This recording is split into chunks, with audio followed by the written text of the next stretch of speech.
In today's video, we will go over the most important tool you need to have for your M6. In this case, a 2008 BMW M6. So when you purchase the car, or if you're looking at a car, the first thing you want to do, of course, is raise the cover, get access to the battery compartment, and make sure that it has that. And you may be asking yourself, okay, why is that so important? That is the tow hook.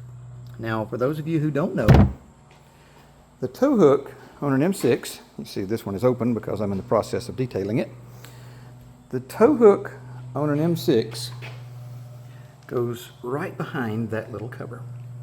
That is of critical importance because should you have a mechanical failure and then the car not able to, under its own power, be driven on a rollback, the only way you have to get it on that wrecker is you pop that cover off and the tow hook goes in right there.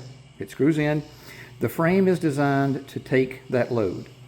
There is nowhere on this car, the suspension components, the body components, the front bumper, the last thing you want to do is have old Billy Bob on his rollback attempt to yank your M6 up on his rollback without using the proper towing technique, which is right there.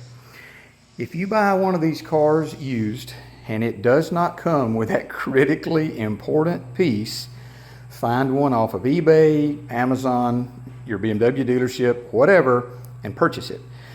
Because if your car were to break down many miles from home and you had no choice but to get it on a rollback and you didn't have that part, the chances of your car being damaged by even an experienced tow truck operator are extremely high, because when they designed this car, it's designed to be towed from one point right there using that particular piece of equipment.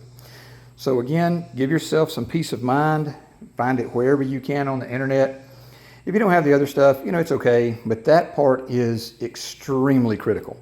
That is a must-have part for your safety on the road, because you can have the best rollback in the world, but if you can't safely get your car on it and get it to a shop, you're in a world of hurt. So even if you have to pay, $100, $200, whatever, it's worth every penny. If you need that component on the side of the road and you don't have it, you would give, any amount of money to have it right then. So do yourself a favor before your car breaks down, because it's a mechanical device. It's subject to failure, just like any automobile, although I must admit this one has been a very good one. Right at 55,000 miles. And a shout out to Flying Wrench for maintaining this car for me. They do an amazing job. Got a great team of folks down there. I'm not sponsored by them. They do not pay me to say that. They're just good folks and they take good care of me. So anyway, do yourself a favor. Find that component, because like I said, when you're on the side of the road, you're gonna need it. So if you found this video entertaining, if you don't mind, please subscribe to the channel. My goal with all of my videos is to provide education to the new car owner of the various little quirks of individual cars, because if you're new to the BMW world, there's a lot of quirks to these cars, and I'm going to be going over all of them with this particular one, like I said, a 2008 BMW M6. So this video is the first in that series. So thanks for watching, and I hope you have a great day.